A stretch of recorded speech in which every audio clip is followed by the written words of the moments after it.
Bueno, esta es una atenta invitación a suscribirse al canal que están viendo para las lecturas o estudios a continuación.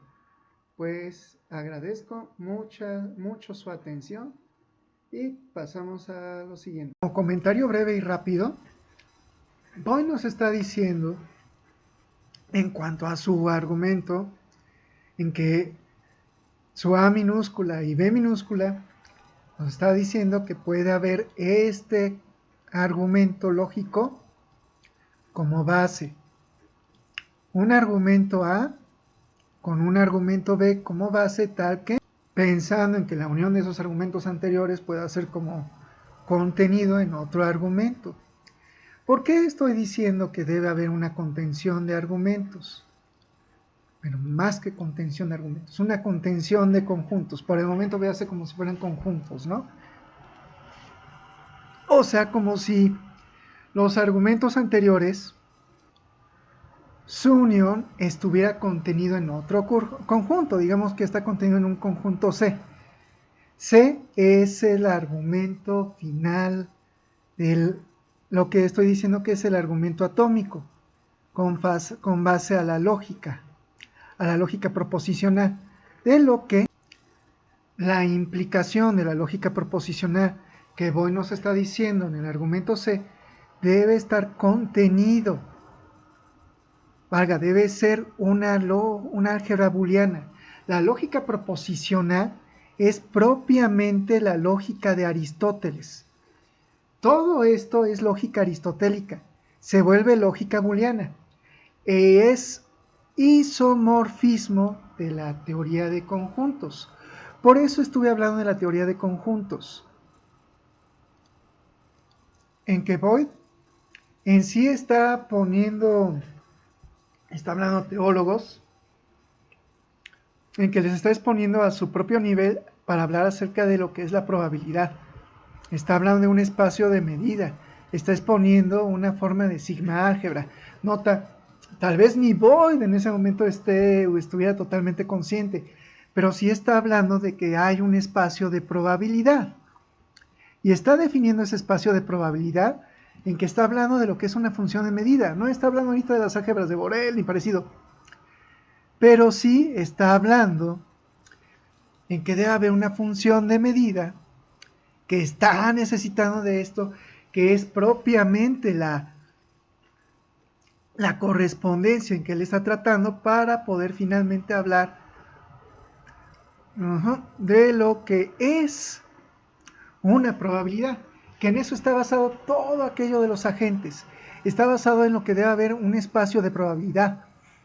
Y por eso él está diciendo, bueno, vamos a negar que tanto el complemento del conjunto, la negación de B, que esto es el A complemento, obviamente es como regresarme, déjenme ver, aquí a B y menos B. Cambien la letra por B a A y está diciendo, pues A ni A complemento son parte del espacio muestral, de lo que, bueno, del espacio de medida de probabilidad, de lo que no podemos hablar de medida de probabilidad. Pero Boyd está diciéndonos, bueno, vamos a intentar negar eso, vamos a intentar negar esto no es, vamos a intentar negar la lógica al respecto, vamos a decir que no hay una forma lógica de expresión al respecto, pero si estoy negando la forma lógica de expresión al respecto, pues resultará que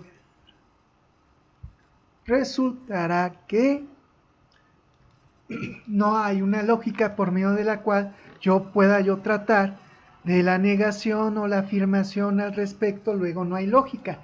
Es lo que Boyd está tratando de decir, una reducción al absurdo, de lo que vamos a ver finalmente con base a lo que hemos dicho, la lectura del libro en esta sección de Satanás y el problema de la maldad. Vamos a seguir leyendo el libro de Satanás y el problema de la maldad, del autor Gregory A. Boyd, editorial Vida Zondervan, en inglés, originalmente editorial InterVarsity, o InterVarsity Press, ¿no? Bueno, sigamos. razón suficiente y los parámetros de inteligibilidad. El problema, por tanto, parece estar con la premisa B, de lo que vimos en el video anterior. Necesitamos cuestionar la suposición que B, en este sentido B es parte de la premisa antecedente, el argumento atómico, si una premisa P implica la premisa Q, ¿no? Aquí esto es B, parte de los argumentos atómicos, en que B tiene una razón suficiente. Si y solo si su ocurrencia sobre B y en contra de B, o sea, menos B, o en contra de menos B, perdón, no vi aquí el menos. No vi aquí el menos B, ha dado que sea inteligible. Hay algo incoherente con la suposición de que dos sucesos difieren, B y menos B, pudieran tener razones idénticas. Hay algo incoherente en la creencia de que las razones suficientes puedan gobernar más de un suceso. Yo no veo que lo haya. Como Randolph Clark ha argumentado, las acciones no requieren necesariamente una explicación racional contrastante, porque esto más bien que aquello, para ser racional, es decir, para tener razón suficiente. Suficiente razón, o razón suficiente.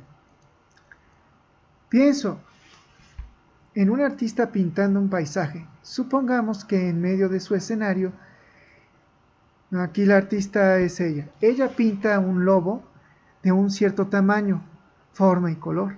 Ahora, ¿cuál es la razón suficiente para que ella incorporara a este lobo en particular en su pintura?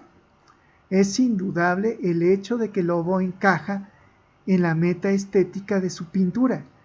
Si de alguna manera nosotros fuéramos perfectamente capaces de analizar su meta estética y todas sus otras influencias relevantes, por supuesto, habríamos identificado de ese modo la razón suficiente completa que hace que toda esa pintura con su logo particular sea inteligible. Pero significa que nosotros hubiéramos obtenido una comprensión de por qué esta artista pintó exactamente este lobo en particular y no, por ejemplo, un lobo fuera un poco más oscuro, un poco más alto, quizás mirando ligeramente en otra dirección así.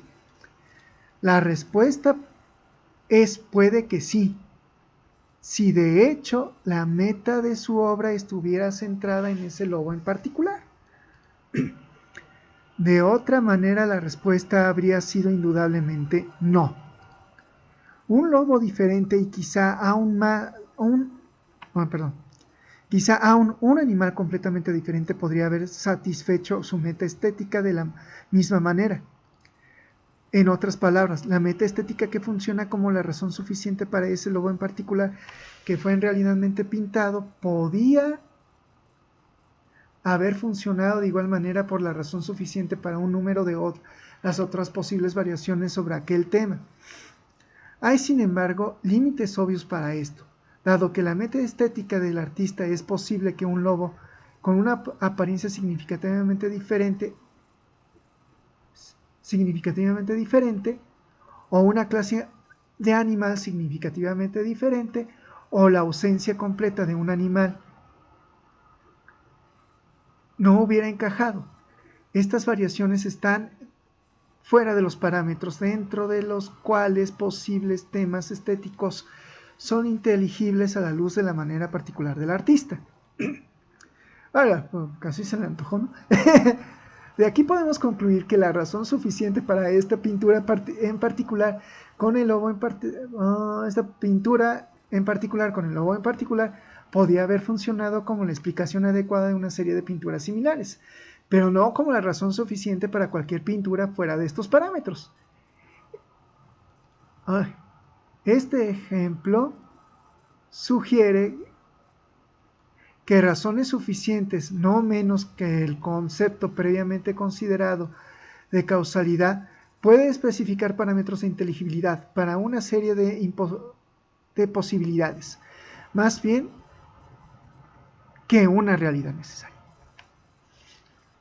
Valga, está hablando Boyd que bueno, tiene que haber realmente una razón suficiente para que ese lobo haya estado allí en lugar de otro. ¿Es necesario que esta lógica pueda dar razón suficiente para ello? Bueno, por probabilidad no necesariamente. Y vamos a seguir en ese sentido con base a esta argumentación. Que trato de que pueda obedecerme, pero en fin, lamentablemente no. Perdón por ahí quien ve. La razón suficiente para las elecciones autodeterminantes, para regresar a nuestra pregunta original, sugeriría que ya sea una razón suficiente haga a B como opuesta a menos B inteligible o no, depende de cuán amplia o estrechamente B es definida. Sin embargo, como un principio formal, nada nos requiere a nosotros que sostengamos que la razón suficiente para B debe excluir a menos B. De hecho, lo que Boyd está tratando es de ir con el valor absoluto de B para decir, negando ese valor absoluto de B, me dé la implicación tal que sea la contraargumentación. Es lo que Boyd está haciendo. Nota, esto de valor absoluto de B o menos B, es que Boyd está queriendo negar en sí a cualquier posibilidad del argumento B. Y por eso va a B o menos B. Y incluso cuando va a la razón opuesta a menos B, está haciendo un argumento tautológico de B. Lo estoy explicando, ¿no? En esta luz parece que los defensores de la libertad autodeterminante no necesitan negar que las acciones libres tienen una razón suficiente más de lo que necesitan negar que las acciones autodeterminantes tienen una causa. Un acto de libertad, como un suceso cuántico, tiene siempre una razón suficiente que lo hace retroactivamente inteligible, pero lo hace sin hacerlo futurísticamente predecible. Antes de esos sucesos, aún un conocimiento exhaustivo de las circunstancias a su alrededor no podían habernos dado un conocimiento determinado de lo que con seguridad ocurriría porque el acto es libre. Pero una vez que la acción ocurre, uno puede revisar todos los factores y al menos hipotéticamente descubrir la razón suficiente detrás de la acción, porque la acción es libre o caprichosa. En fin, la acción libre es inteligible, pero no necesitada por una razón suficiente. Esto tiene que ver con respecto a probabilidades, ¿no? Ahorita déjenme ver cuánto tiempo llevamos.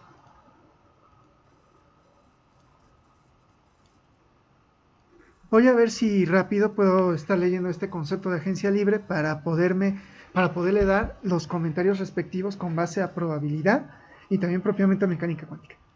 El concepto de la agencia libre, con todos los compatibilistas podrían insistir que si las acciones libres son futurísticamente impredecibles, pero retroactivamente inteligibles, entonces debe haber algo que cambie el futuro impredecible en el pasado retroactivamente inteligible. En otras palabras, si ni B ni menos B podrían ocurrir, y si ni B ni menos B serían inteligibles, dada la razón suficiente que las gobierna a las dos, entonces debemos todavía descubrir qué es lo que en realidad ocasiona B más bien que menos B. Y la respuesta, debemos notar, no puede ser la razón suficiente para B o menos B. Dije menos B sería no B, ¿eh? Recuérdese que esto es la negación, o menos B. Otra vez de nuevo, estamos buscando aquello que ocasiona la realidad de una más bien que la otra. Si ni las condiciones causales intendentes ni las explicaciones suficientes presentes determinan el presente, ¿qué es lo que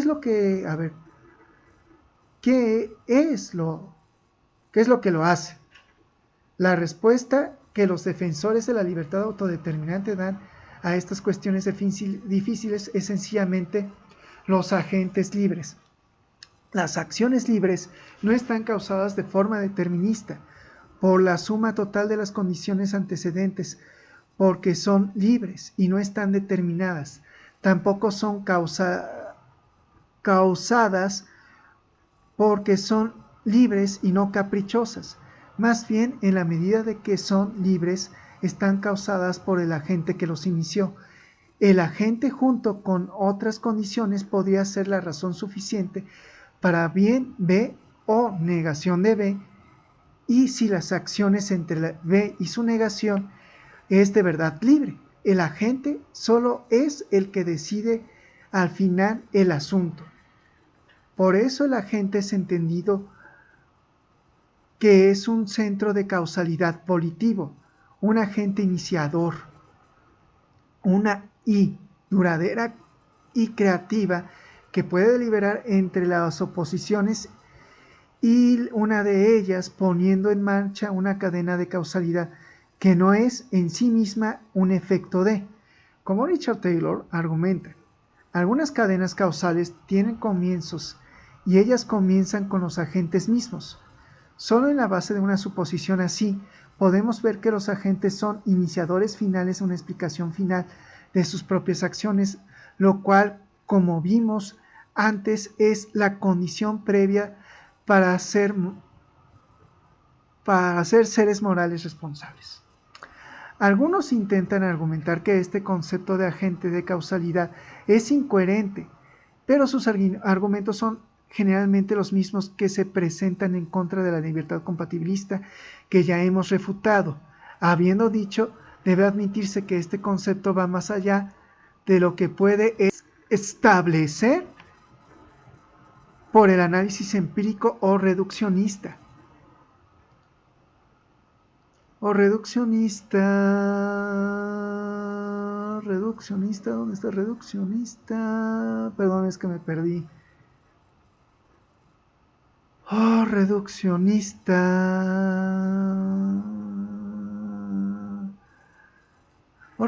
Reduccionista. Es un postulado debe ser trascendental, déjame checarlo de nuevo. Postulado trascendental y reducible, que debemos aceptar si vamos a explicar, no descartar el hecho de que nos experimentamos a nosotros mismos como agentes libres moralmente responsables. En base, o debería ser también incluso la traducción, con base a estos argumentos concluyo que no es convincente la acusación de que la libertad autodeterminante es incoherente.